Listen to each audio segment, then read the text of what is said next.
Akala ko nga yung maliwanag, totoo. Di ba nararamdaman mo rin yun? Naranasan mo? Sinabi namin ni Bea eh. Nasa CR ako.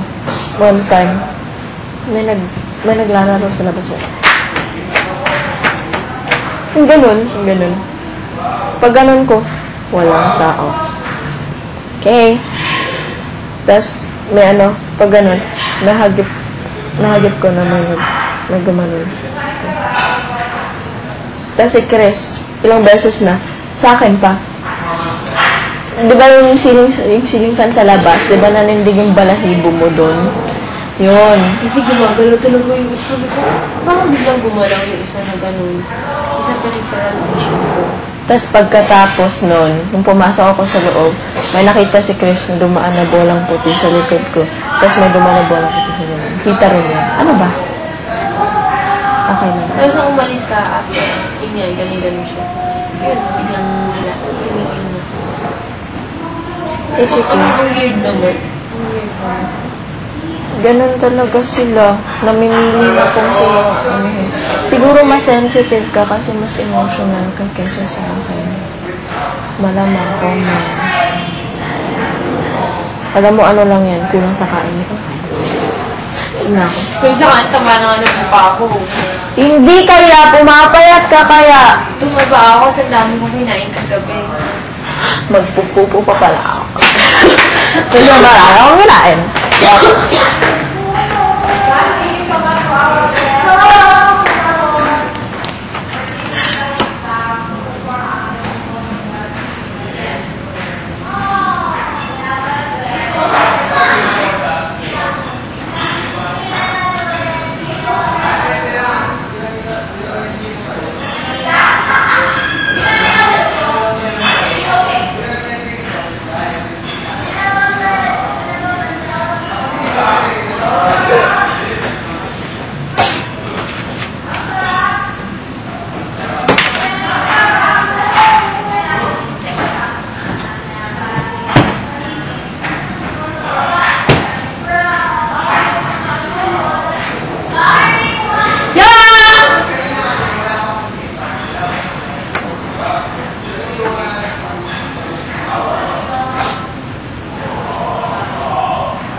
Good morning!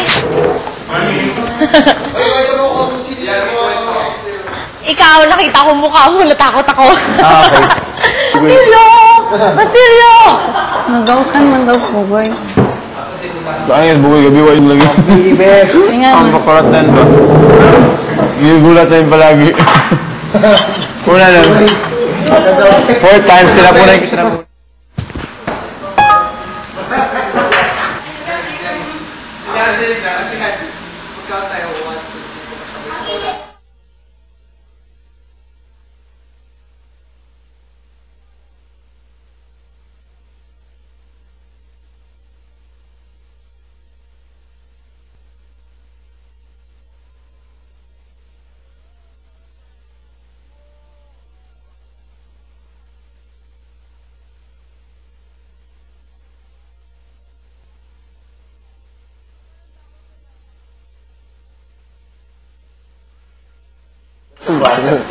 Tumatalon talaga si Bugoy.